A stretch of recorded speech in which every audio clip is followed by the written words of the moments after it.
Shelley, thank you very much for joining me. How are you today? I'm wonderful. It's great to be talking to you. Yeah, it's always a pleasure to have a chat. We'd like to have a natter on a regular basis, don't we? So anyway, so let's be professional. Okay. But listen, tell me, Shelley, tell us a bit about what you wanted to do when you were growing up. What was the ambition for you? What was the career? It's an interesting one, but as a small child, I don't really think I knew. I didn't have a sense of what I wanted to be. I just knew that I wanted to do something. It felt that something meaningful was going to be important in some way. Uh, I came from a family that were, I suppose, by current standards, were living in poverty, and well, by current standards, actually, it's not a good expression because it was far worse then. I think what people call poverty now is not quite the same, but and it was just a sense of everybody feeling that they wanted to break out a bit, and that was the overriding feeling, I think. Yeah, okay. And you ended up running your own travel business. How did you Yeah. go to that? I mean, that's a great thing to be able to do, to have your own business. Well, at the age of 19, I had no idea. I was working in a job that I hated, that paid lots of money. I was working just off Carnaby Street at the end of the swinging 60s, night clubbing every night, spending all my money on clothes, drinking too much, swallowing things that I shouldn't have been swallowing. And a friend and I just decided we'd go hitchhiking. And we set off with £50, and which wasn't a lot even then. Ended up in Turkey and Iraq and Greek islands. And when I came back, I thought the only thing I'm interested in is travel. So I worked for a travel agency. And that eventually spawned into me starting my own travel company. Are you still passionate about travel? Love it. Love Fantastic. it. Yeah. In fact, I don't do enough of it. So one of my goals is this year is to get more overseas speaking work. Fantastic. Okay, brilliant. Yeah. So you've had a variety of careers, Yeah. and I mean, really, great differences. Travel. Yeah. You said you were working Carnaby Street. You've also been a stand-up comedian. Yeah. Tell us a little bit about all the different careers and how you've merged one into the other. Well, the travel one we've talked about, and in a way it led to speaking because when I had a big life change in the 80s, I lost my travel business. I went bankrupt, lost all my money, had no idea what I wanted to do, and this will give you an insight into how clever I am. I had no money and I took on a job as a commission-only salesperson where there was no salary. Not the smartest thing to do. And I thought, well, what's happened to me? I've gone bankrupt. I clearly don't know anything about money. I know, I'll be a financial advisor. So, Okay, I can see where the stand-up comedy came from now. So anyway, and what happened was I said to one of the managers, I really want to work with businesses more. And he said, well, you're going to need to join business clubs and do presentations. And I said, but I can't speak. I don't know how to do it. And he said to me, join Toastmasters and they'll give you the basics. So I did. And I've been there about 3 weeks, and they entered me into a humorous speech competition. And I won it. And then there was the area competition. I won that, then the region. And I was runner-up in the Great Britain humorous speech contest. The winner, by the way, was from Southern Ireland. So, excuse me. So in my eyes, I was a UK champion. But anyway, that's bending the truth a bit. Okay. And one of the judges said, that was really funny. You should do stand-up. And I thought, wow, for somebody who's scared about speaking, that's a good challenge. I'll do it. And I didn't know I was going to have a career in it at that point. But I just got myself on stage and started to do it. And you won awards, and you had a one-woman show, 8 one-woman shows. Is that right? I did Edinburgh 5 years in a row. And I took the show, I did the Leicester Square Theatre, Soho Theatre, and a week off Broadway, which was a great experience. And I think it was all gearing me up to speaking more. There was something inside me that said, this is fun telling gags and being in New York and eating too much, drinking too much. But actually, what do you really want to do? and it was about getting a message out. So everything for me is linked. Nothing's been in isolation, although as an outsider it might appear to be the case. But I think I've failed from one thing to the next. Yeah, we all have, I think. But yes. And failed forward. And actually, I'm using the word fail, but I try and eradicate that from people's vocabularies. It's a very damaging word because we don't really fail. We have experiences. Some work better than others. Okay, so Shelley, you touched on the point that in the 80s things went wrong for you. Yeah. Was that because you were different, and when did you know you were different? Well, to answer the second question first, I always knew I was different. I grew up knowing that I wasn't. I was growing up and treated as a boy, but I never felt like one, and I had to live in that world. And it took me, it was quite difficult in the I mean, look, it's fashionable now for people to change gender, but in the 1980s, it wasn't. And it was very difficult. And when I eventually found the courage to do it, and I did need courage at that time, I lost my travel business because nobody wanted to be associated with somebody who'd done that. 40 years ago, it's a very different world to the world we live in now. And so I had to do something different. And that's how, but you see, it was the dots were linking up, because if I hadn't had that experience of losing everything, I would never have gone into the finance business. I would never have learnt to speak. I'd never have done comedy. Nothing would have happened.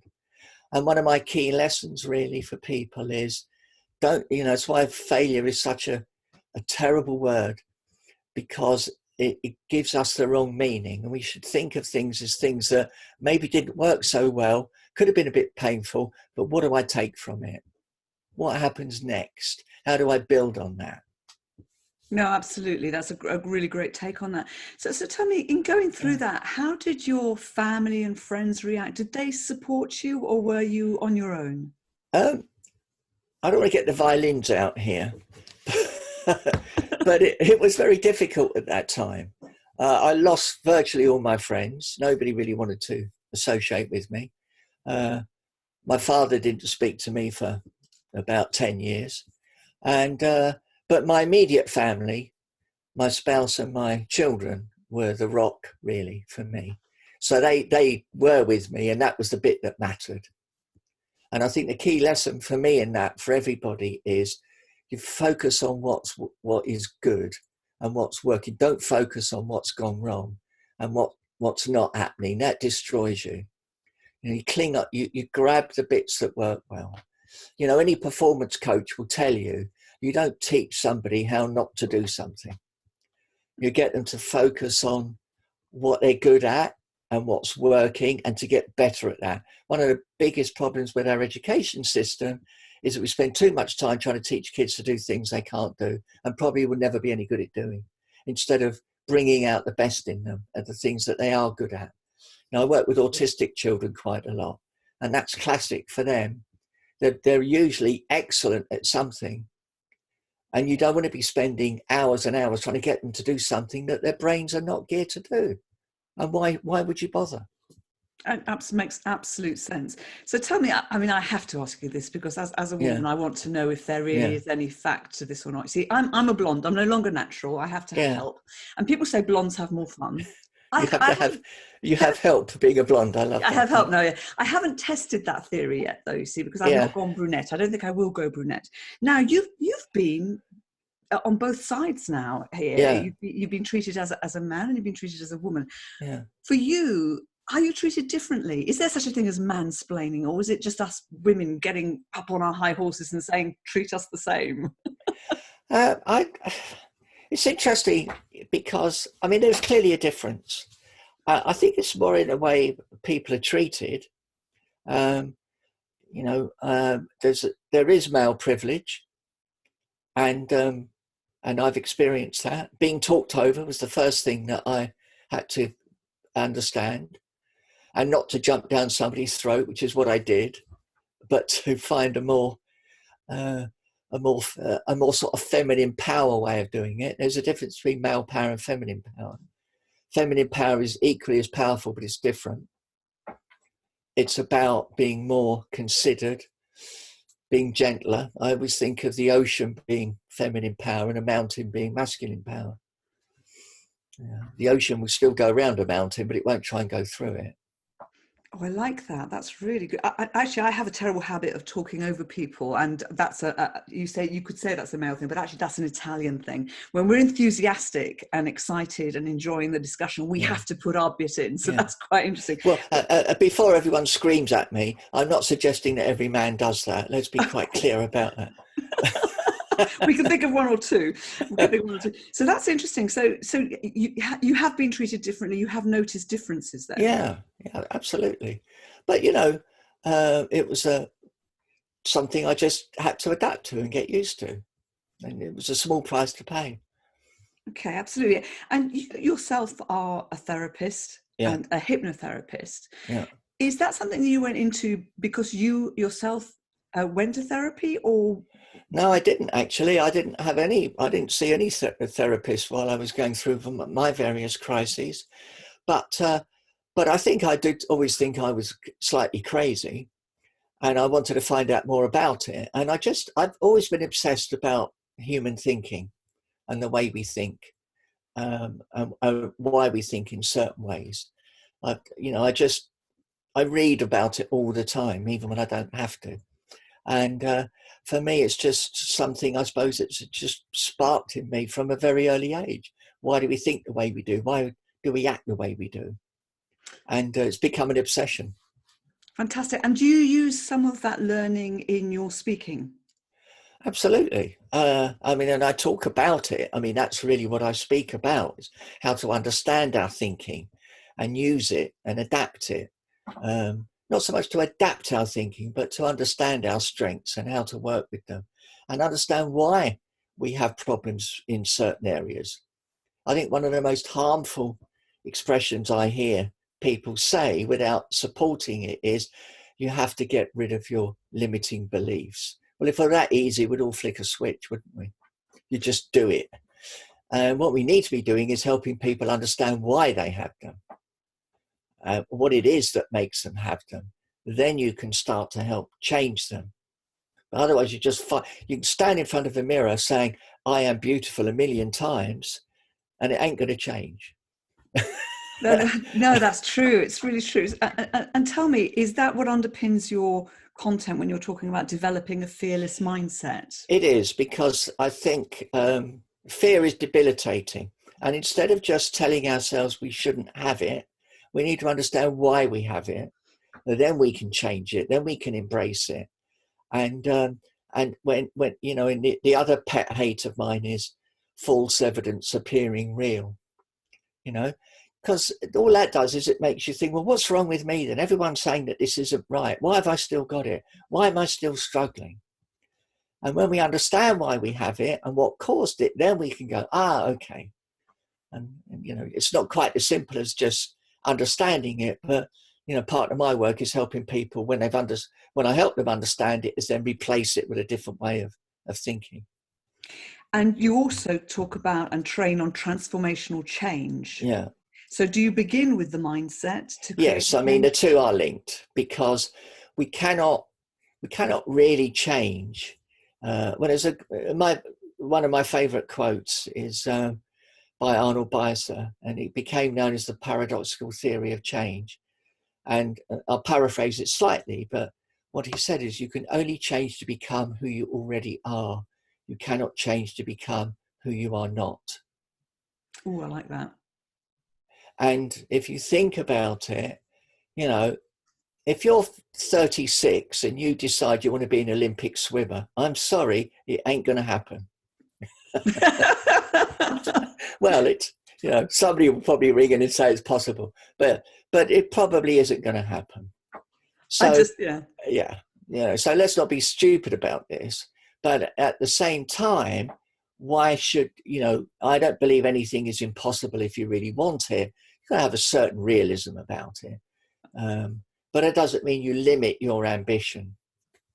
Fantastic. Although I'd love to be 36 again, I think that's not possible, but never mind. Let's not think about that. Yeah, but you and me both. Yeah. So another area that's important for you is obviously speaking on diversity. And we were having a little chat earlier and saying that a lot of people don't actually talk very much on gender. Do you think there should be more discussion around gender when the topic of diversity is raised? Yeah, and I'm not just talking about gender identity, but gender, Yeah.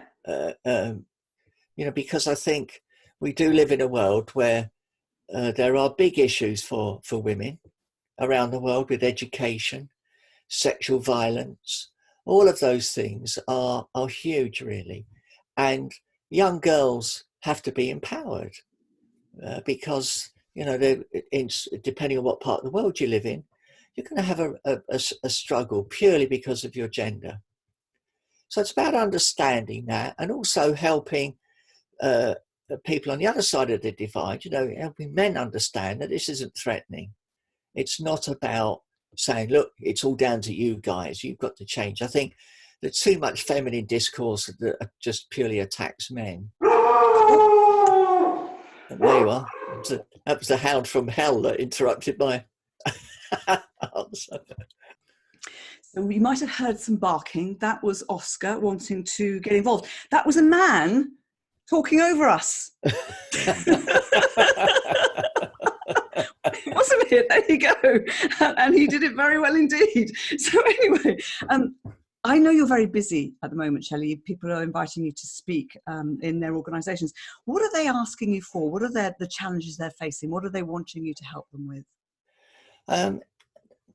Performance is one, helping people perform better. But I think diversity and within teams and understanding that, because I think when we talk about diversity, we often think of it with little compartments like race and culture and disability, gender.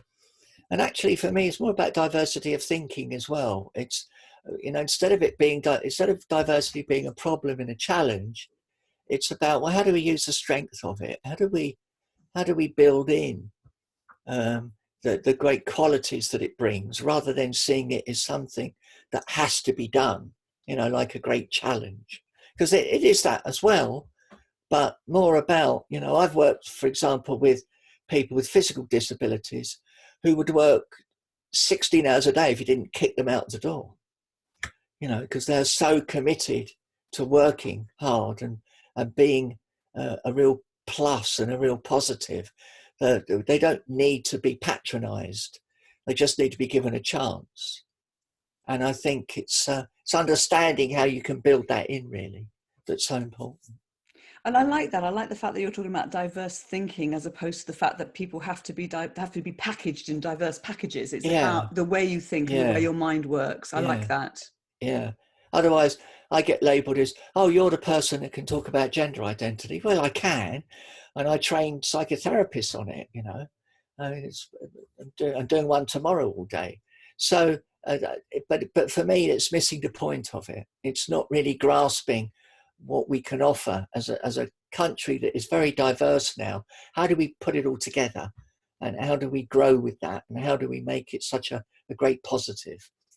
That is positive. I like that a lot. And I'm going to ask you a question I don't normally ask people, but I know you have certain favourites, and I know you've seen a lot of speakers.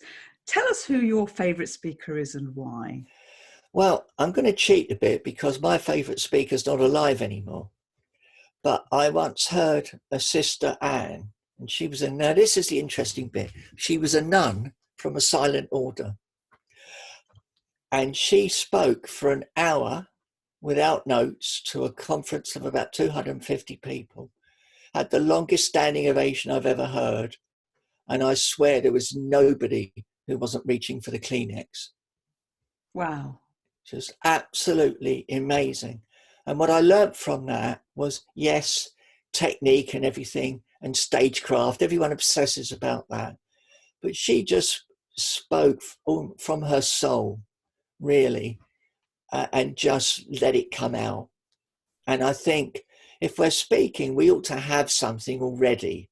If we've got to have it taught into us, go and get a 9-to-5 job, it's easier, If you really think you've got a message and you want to share it and you think you can make a difference, just get out there and do it. I love that. What a wonderful place to end. Thank you so much, Shelley. My pleasure.